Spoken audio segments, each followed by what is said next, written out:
Kota bintang tenggelam bukanlah tempat yang tercantum di peta resmi manapun. Namanya hanya muncul dalam bisikan para pengelana malam, cerita-cerita kampung, dan forum-forum gelap di internet. Letaknya tersembunyi di antara perbukitan kapur Jawa Timur. Hanya dapat diakses melalui satu jalan berliku yang seolah-olah menolak untuk ditemukan. Aku tiba di sana pada hari Selasa yang gerimis, mengemudikan mobil tua yang nyaris menyerah di jalanan menanjak. Nama saya Arman, seorang penulis yang kehabisan ide, mencari inspirasi untuk novel horor yang dijanjikan kepada penerbit 3 bulan lalu. Seorang kenalan lama memberitahuku tentang kota ini, tempat di mana katanya realitas tipis seperti sutra. Penduduk pertama yang kujumpai adalah seorang tua yang duduk di beranda warung kayu reyot. Matanya seperti 2 kancing hitam yang tertancap di wajah keriput. "Jangan tinggal setelah matahari tenggelam," katanya tanpa pendahuluan. Suaranya serak seperti daun kering tertiup angin. "Di sini, bayangan punya keinginan sendiri." Aku mengangguk. Berpura-pura mengerti, aku menyewa kamar di penginapan satu-satunya. Losmen bintang palsu, milik seorang janda bernama Ibu Rina.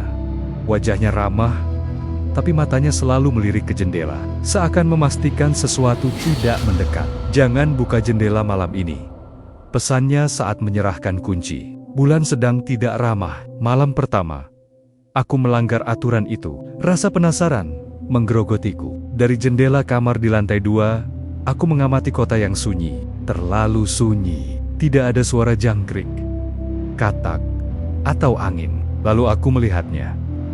Sosok-sosok tinggi dan kurus berjalan di jalanan. Tetapi mereka tidak berjalan, mereka melayang beberapa sentimeter di atas tanah. Wajah mereka kosong, tanpa mata, hanya lekukan gelap. Mereka bergerak dalam formasi melingkar di sekitar alun-alun kota. Tiba-tiba, salah satu sosok berhenti. Kepalanya, jika bisa disebut kepala, berputar 180 derajat ke arahku. Aku menjatuhkan diri ke lantai. Jantung berdebar kencang. Ketika berani mengintip lagi, mereka sudah hilang. Keesokan harinya, aku menjelajahi kota di siang bolong. Penduduk lokal yang jumlahnya tak lebih dari 100 jiwa menghindariku. Beberapa melirik dengan campuran takut dan kasihan. Di pasar, seorang penjual buah berbisik, "Kau lihat mereka ya? Mereka adalah yang tertinggal, yang tidak bisa pergi." "Apa maksudmu?" tanyaku.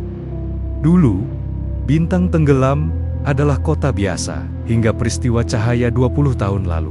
Langit terbuka, cahaya ungu menyapu kota. Sejak itu, hukum alam berbeda. Ia menjelaskan, anomali-anomali kota itu cermin yang memantulkan versi lain dari orang yang bercermin.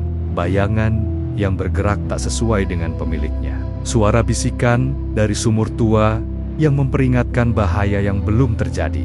Dan yang paling menakutkan, waktu cair, di mana peristiwa masa lalu, sekarang, dan akan datang terkadang bertumpang tindih. Seseorang pernah melihat dirinya sendiri masuk ke kota itu. Padahal itu adalah kejadian seminggu kemudian, ujar penjual buah itu. Malam kedua, aku menyaksikan anomali secara langsung. Saat aku menulis catatan di kamar, tiba-tiba aromanya berubah bau anyir tanah basah dan bunga melati. Suara anak-anak tertawa terdengar, tetapi tidak dari luar. Suara itu datang dari dalam dinding. Kemudian, bayanganku sendiri di dinding mulai bergerak sendiri, menunjuk ke arah pintu.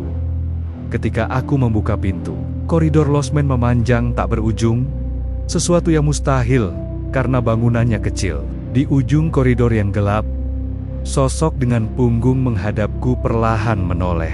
Wajahnya adalah wajahku sendiri, tetapi dengan senyum lebar yang tak wajar. "Kau akan tinggal selamanya," katanya dengan suaraku sendiri. Aku membanting pintu dan menguncinya. Ketika kulihat melalui celah, koridor telah kembali normal. Ibu Rina menemukanku gemetaran. "Di pagi hari, kau telah menarik perhatian mereka," katanya dengan sedih. "Mereka tahu kau bisa melihat. Sekarang mereka ingin kau tetap di sini." "Siapa mereka?" tanyaku. "Kami menyebutnya para penunggu. Mereka adalah jiwa-jiwa yang terjebak dalam momen peristiwa cahaya. Mereka hidup di antara lapisan waktu, dan mereka lapar akan kesadaran orang hidup untuk merasakan lagi apa artinya menjadi nyata. Hari itu, Aku memutuskan untuk pergi, tetapi mobilku mogok. Bengkel tidak buka, ponsel tidak ada sinyal. Penduduk kota menolak membantuku pergi. Kami tak bisa, kata seorang pemuda. Jika kami membantumu, mereka akan marah. Dan jika mereka marah, mereka akan mengambil seseorang dari kami sebagai gantinya. Terjebak, aku mulai menyelidiki lebih dalam. Di perpustakaan mini kota, aku menemukan catatan tentang peristiwa cahaya. Seorang ilmuwan bernama Dr. Satria melakukan eksperimen ilegal, mencoba membuka pintu dimensi. Eksperimennya sukses setengah membuka celah, tetapi tidak bisa menutupnya. Celah itu menelan separuh penduduk kota, termasuk dirinya, dan mengacaukan realitas lokal. Yang menarik, dalam catatan itu, ada sketsa simbol yang harusnya menutup celah tersebut. Simbol itu mirip dengan pola yang kulihat di batu nisan makam tua di pinggir kota. Malam ketiga, aku memutuskan untuk mengambil risiko. Aku pergi ke pemakaman tua, menggambar pola itu di tanah dengan kapur sesuai sketsa. Saat aku menyelesaikan gambar, angin berhembus kencang. Bayang-bayang di sekelilingku bergerak mengikuti pola, membentuk semacam portal cahaya redup. Dari dalamnya, sosok muncul. Dr. Satria sendiri, terlihat sama seperti dalam foto 20 tahun lalu. Kau berhasil memanggilku, katanya. Tetapi, kau harus cepat. Mereka mendekat. Bagaimana menutup celah ini? Tanyaku. Harus ada pengorbanan. Seseorang harus masuk ke sisi lain dan merobek inti anomali dari dalam. Tapi orang itu akan terjebak selamanya. Tiba-tiba, sosok-sosok tinggi kurus muncul mengelilingi kami. Dr. Satria mendorongku menjauh. Lari ke sumur tua di alun-alun. Di dasar sumur itu, ada cermin yang bisa mengusirmu dari kota ini. Aku berlari, jantung hampir meledak. Sosok-sosok itu mengejar, tetapi gerakan mereka seperti tertahan oleh pola yang kubuat. Aku mencapai sumur tua tanpa pikir panjang, melompat ke dalamnya. Bukan air yang kutemui, tapi ruangan seperti laboratorium tua. Di tengahnya, sebuah cermin besar berdiri. Di depannya, seseorang berdiri membelakangi. Kau akhirnya sampai juga, kata suara itu. Ia berbalik. Aku terpana. Itu adalah diriku sendiri, tetapi lebih tua, dengan rambut beruban dan mata lelah. Aku adalah kau 2 tahun ke depan, katanya. Aku terjebak di sini sejak malam ketika aku pertama kali mencoba kabur. Waktu cair. Ingat, momen kita bertumpang tindih. Tidak mungkin. Selama 2 tahun, aku mempelajari anomali ini, dan aku menemukan kebenaran yang mengerikan. Ia mendekat. Tidak ada para penunggu, tidak ada Dr. Satria, semuanya ilusi. Jangan mengoceh, bentakku. Bintang tenggelam memang tempat anomali. Tetapi anomali yang diciptakan oleh satu orang. Kita punya kekuatan tanpa kita sadari kekuatan untuk memanifestasikan ketakutan. Setelah kita datang ke sini, stres dan ketakutan kita membentuk realitas. Penduduk kota, mereka korban dari ilusi kita. Mereka sebenarnya orang normal, tapi kita memaksa mereka berperan dalam mimpi buruk kita. Kepalaku pusing. Itu gila. Cermin ini menunjukkan kebenaran, katanya. Menepuk cermin. Di dalamnya, aku melihat kota yang sama, tetapi versi normal. Penduduknya beraktivitas biasa, anak-anak bermain, mobil, lalu lalang. Tidak ada sosok kurus, tidak ada bayangan hidup. Kita harus berhenti.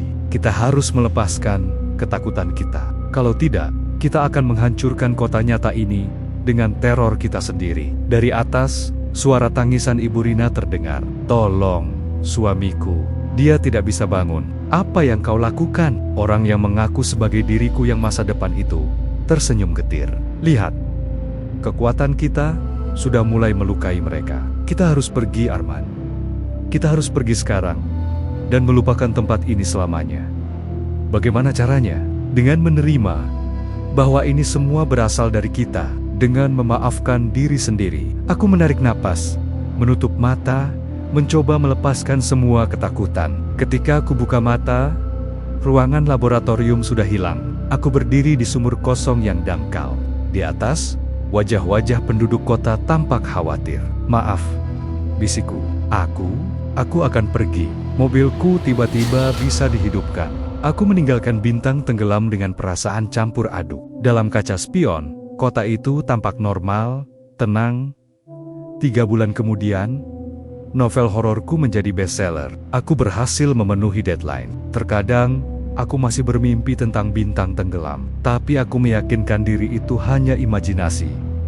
Hingga suatu hari, seorang pembaca mengirimiku email. Ia mengaku pernah tinggal di kota kecil bernama Bintang Tenggelam. Deskripsimu sangat akurat, tulisnya. Tapi yang aneh, setelah bukumu terbit, anomali-anomali di kota kami berhenti, seperti teror itu berpindah dari realitas ke halaman bukumu. Aku membalas, menanyakan apakah ada sosok tinggi kurus atau Dear Satria.